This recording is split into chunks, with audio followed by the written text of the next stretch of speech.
आज हम बात करते हैं जोड़ों के दर्द, गठिया, साटिका, slip disc, L4, L5, S1 तथा इसके अलावा जितनी भी प्रकार की जोड़ों के दर्द या फिर हड्डियों से संबंधित समस्या, नसों से संबंधित समस्या है, उनके बारे में।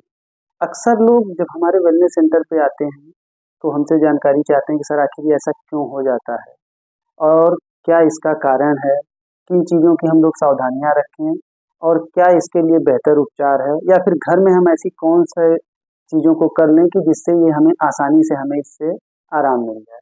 तो आज विस्तार से इसके बारे में आपको बताते हैं। तो सबसे पहले हमें ये समझना होगा कि मुख्य रूप से ये जितनी भी समस्याएं हैं कहीं न कहीं एक दूसरे से कनेक्टेड होती हैं।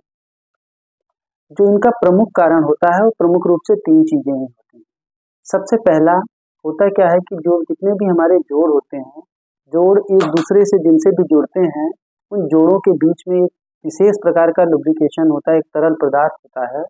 वो समय के साथ कई कारणों से, कभी उम्र के कारण, कभी अन्य कई दशाओं के कारण, खान-पान के कारण और भी कई चीज़ों के कारण उसमें थोड़ी-सी कमी आती जाती है और उसके अलावा हड्डियों में हमारे ड्राइनेस आनी शुरू हो जाती है, यानी हड्डियाँ हमारी सूखी होने लगती हैं, कड़ी होने लगती हैं, कमज़ोर होने लगती हैं, तो उनके कमज़ोर होने, टूटने का खतरा जो है बढ़ने लगता है और दर्द भी बढ़ता जाता है। इसी के साथ-साथ हड्डियों के साथ-साथ जुड़ा हुआ नसों से भी संबंधित है कि ज़्यादातर नसें ब्लड का जो है सर्कुलेशन सही ना हो पाने के कारण या ब्लड की जो थिकनेस होती है, वो ज़्यादा हो जाने के कारण या कई बार नसों की ओवरलैपिंग या नसों में कुछ दबाव आ जाता है जिनके कारण नसों से संबंधित समस्याएं आ जाती हैं। तो हमें क्या सावधानियां बरतनी चाहिए इसके बारे में बताएंगे आपको और कैसे हम इसके लिए घरेलू उपचार कुछ कर सकते हैं। तो 2-3 बड़ी प्रमुख बातें हैं जिसको अगर हम लोग समझ लें तो बड़ी आसानी से हम इसका उपचार पा सकते हैं। सबसे पहले तो हमें ये समझना होगा कि हमारे शरीर में जो भी पोषण मिलता है, जो भी व्यवस्थाएं मिलती हैं, वो सब खान-पान से मिलती हैं। तो सबसे पहले तो हमें अपने आहार में थोड़े से बदलाव लाने हैं। मैं ज़्यादातर लोगों को देखता हूँ कि हमारे यहाँ जो लोग आते हैं, उनके साथ एक बड़ी कॉमन सी एक प्रॉब्लम होती है कि उनका विटामिन डी और B12 ये अनियंत्रित रहता है, ज़्यादातर लोगों में। और तीसरा इसके अलावा अगर एक कोई चीज़ आती है तो है यूरिक एसिड, कि उनका यूरिक एसिड बढ़ा होता है। तो सबसे पहले हमें अपने खान-पान में ऐसी चीज़ों को रखना होगा कि अगर इन तीनों चीज़ों को हम संतुलित रख पाएँ, तो हमारी बहुत सारी समस्याएँ तो ऐसे ही दूर हो जाएँगी। और इनके लिए बहुत साधारण से मैं आपको बहुत अच्छे से घरेलू उपचार बताऊँगा जिसके लिए आपको अलग से किसी प्रकार की कोई दवा नहीं लेनी होगी, बहुत किसी प्रकार की थेरेपी नहीं लेनी होगी और आसानी से आपका ये विटामिन डी, B12 और यूरिक एसिड कंट्रोल रहेगा। साथ ही साथ इसके अलावा एक बहुत बड़ी चीज़ और निकल के आती है कि जब लगातार इस समस्या से हम जूझते जाते हैं, तो हमारी नसों और हड्डियों में दोनों में एक साथ समस्या आनी शुरू हो जाती है। तो हमें हमेशा कन्फ्यूज़न होता है कि हम किसके पास जाएँ, न्यूरो के पास जाएँ कि आर्थो के पास जाएँ क्योंकि ये केस न्यूरो आर्थो का हो जाता है। तो उसमें आपको क्या सावधानी बरतनी है, कहाँ दिखाना चाहिए, कौन से उपचार कितने फ़ायदे देते हैं, इसके बारे में आपको बताएँगे।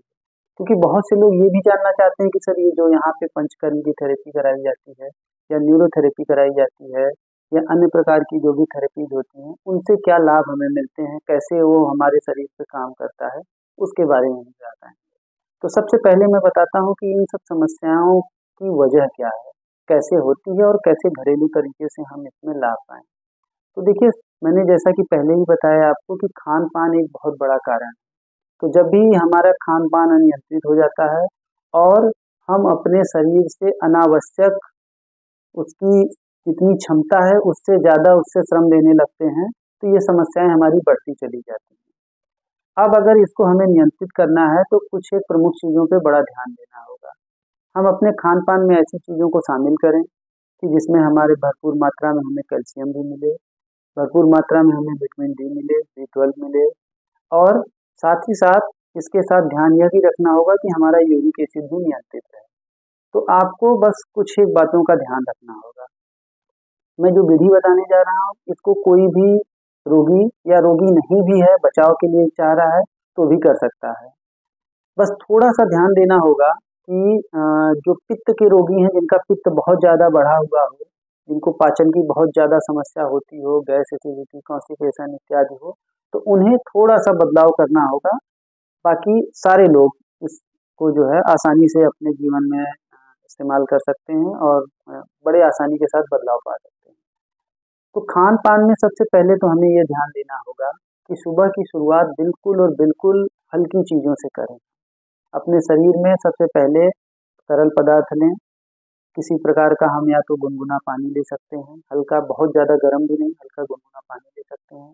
उसके बाद जो भी फल आपको आसानी से पचता हो, जो आपकी तासीर के मुताबिक हो और जिसको लेने के बाद आपके पित्त पे किसी प्रकार का कोई प्रभाव न पड़ता हो, उस फल से शुरुआत करें। इसके बाद हमें अपने नाश्ते में कुछ चीज़ों का विशेष ख्याल रखना है। नाश्ते में हमें क्या करना है कि दूध में कुछ चीज़ों का मिश्रण अगर हम बना के उसको प्रतिदिन लेना शुरू कर दें, तो 15 से 20 दिनों में ही बहुत अच्छे परिणाम मिलने लगते हैं आपको।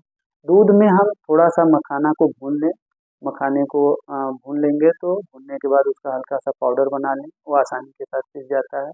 थोड़ी-सी मात्रा उसमें खसखस की डाल दें, इसके बाद थोड़ा-सा उसमें गुड़ मिला लें।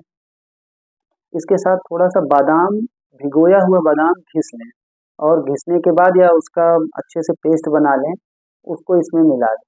थोड़ी देर उसको पका लें और पकाने के बाद इसको प्रतिदिन इसका सेवन करें। जैसे ही आप इसका सेवन करना शुरू करेंगे, आपको परिवर्तन दिखने शुरू हो जाएँगे। इन सारी चीज़ों को जिन भी पदार्थों को मैं बता रहा हूँ सेवन के लिए, इसके सबके अपने अलग-अलग बहुत सारे फ़ायदे हैं। जिसको बताने लगूँगा तो वीडियो बहुत बड़ी हो जाएगी। तो इस वजह से मैं अब अभी बता रहा हूँ कि आपको केवल इनका सेवन करना है। क्योंकि इसमें हमने दूध का भी मिश्रण लिया हुआ है और दूध कई लोगों को आसानी से पचता नहीं है। तो जिन लोगों को न पचता हो, वो इनको अवॉइड करें और शाम को तो इस मिश्रण को बिल्कुल भी ना लें। क्योंकि शाम को अगर इस मिश्रण को लेते हैं तो पाचन में बहुत सारी समस्याएँ आती हैं। तो इस मिश्रण को आपको सुबह ही लेना है। इसके अलावा कुछ प्रमुख चीज़ों का ध्यान देना है आपको, बहुत खट्टी चीज़ों का सेवन ना करें आप, जिसमें कि आपको जैसे नींबू हो गया या अन्य प्रकार के खट्टे अचार हो गए, तो इन सारी खटाई हो गई, इन सारी चीज़ों से आपको परहेज़ करना है, बचाव करना है। साथ ही साथ हमको ध्यान ये देना है कि कोई भी ठंडी तासीर की चीज़ हम न लें। रात का खाना बहुत देर से न खाएँ। अब बात आती है कि हम कैसे कौन-सी ऐसी चीज़ कर लें जिससे हमारा विटामिन डी और बी12 भी बहुत अच्छे से नियंत्रण में रहे। तो आपको मैं एक बहुत अच्छा-सा, बहुत सरल-सा घरेलू तरीका बताने जा रहा हूँ कि जिसके इस्तेमाल से आपकी ये समस्या केवल एक ही इस्तेमाल से आपकी समस्या दूर हो जाएगी। और बहुत अच्छे, बहुत कम समय में आपको इसका परिणाम दिखेगा। आपको अलग से कोई विटामिन डी के लिए या विटामिन बी12 के लिए दवा लेने की आवश्यकता नहीं पड़ेगी। आपको लेना है मशरूम। मार्केट में आपको ताज़े मशरूम मिलते हैं, मशरूम को ले आइए और किसी शीशे के डब्बे में उसको बंद कर लीजिए, जो काँच का डिब्बा हो जिसमें चारों तरफ से रोशनी आ जा सके और उसको छत पे 5 से 6 घंटे के लिए धूप में रख दीजिए। 5-6 घंटे तक धूप में रखिए, उसके बाद उसको नीचे ले आइए और आप उसको फिर इस्तेमाल में ले आइए। उसको सबसे बेहतर तरीका तो ये है कि उसका सूप बना लें, केवल उसको छोटे-छोटे टुकड़े करें, पानी में बॉयल करें और अपनी सुविधा के अनुसार थोड़ा-सा सेंधा नमक या कुछ अन्य चीज़ें डाल के इसको धीरे-धीरे ले लें। ध्यान दें कि केवल यही एक ऐसी चीज़ है जिसके हमसे, हालाँकि विटामिन डी के लिए, बी12 के लिए बहुत सारी चीज़ें, लेकिन एक ऐसी चीज़ है जो मैं बता रहा हूँ कि इससे दोनों चीज़ों की पूर्ति आपकी एक ही चीज़ से हो जाती है। अलग-अलग चीज़ों को नहीं लेना पड़ेगा क्योंकि बी12 5-6 चीज़ों में ही मिलता है, ऐसे विटामिन डी के भी सोर्सेज़ काफ़ी कम हैं। हालाँकि विटामिन डी का सबसे अच्छा सोर्स तो इस दुनिया में सूर्य की धूप है, उसको आप लोग प्रतिदिन नियमित रूप से लें। सुबह की 15 मिनट की गुनगुनी धूप बहुत ही ज़्यादा फ़ायदा करती है, न केवल विटामिन डी को ही नियंत्रित करने में, अपितु बहुत सारे रोगों में और बहुत सारी व्याधियों के लिए भी बहुत फ़ायदेमंद होती है और शरीर को भी हमारे ऊर्जावान बना के रखती है। लेकिन अगर इस तरीकों को आप करेंगे तो बहुत जल्दी आपका आसानी के साथ विटामिन डी आपका नियंत्रित हो सकता है। एक और काम आप कर सकते हैं, जिस भी आटे का आप प्रयोग करते हैं खाने में रोटी बनाने के लिए, उस आटे को दही में गूँथ लें और दही में गूँथने के बाद इसको 2 से 3 घंटे के लिए रख दें। फिर उसके बाद उसकी रोटियाँ बनाएँ और उस रोटी को खाएँ। केवल मात्र यही 2 प्रयोग करने से आप देखेंगे कि आपके जीवन में बहुत बड़ा परिवर्तन आ जाएगा। चाहे आप जोड़ों के दर्द से जूझ रहे हों, चाहे आप साइटिका की समस्या हो रही हो आपको, चाहे नसों से संबंधित कोई समस्या हो और आजकल तो ज़्यादातर लोगों में कम उम्र के भी लोगों में ये निकल के आने लगा है कि L4, L5, S1 की जो है समस्या आ रही है, तो उसमें बहुत ज़्यादा उनको लाभ मिलता है। अब आपका प्रश्न था कई लोगों का कि कैसे आप जिस तरीके की जो थेरेपीज अपने यहाँ करते हैं उसमें क्या लाभ मिलते हैं, आयुर्वेद में क्या चीज़ें देते हैं उससे क्या लाभ मिलता है, पंचकर्म में क्या लाभ मिलता है, न्यूरोथेरेपी में। तो संक्षेप में थोड़ा-सा आपको उसके बारे में ही बताना चाहेंगे। हालाँकि आयुर्वेद को बहुत विस्तार से नहीं बताया जा सकता है, क्योंकि ये किसी आयुर्वेद के डॉक्टर से ही आप राय परामर्श के अनुसार ही जो है इसके लिए आपको दवाएँ लेनी चाहिए।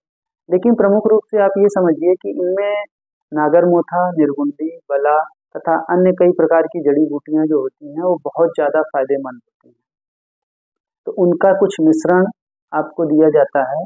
इसके साथ-साथ आपको कई प्रकार की पंचकर्म की थेरेपी कराई जाती है और न्यूरोथेरेपी दी जाती है।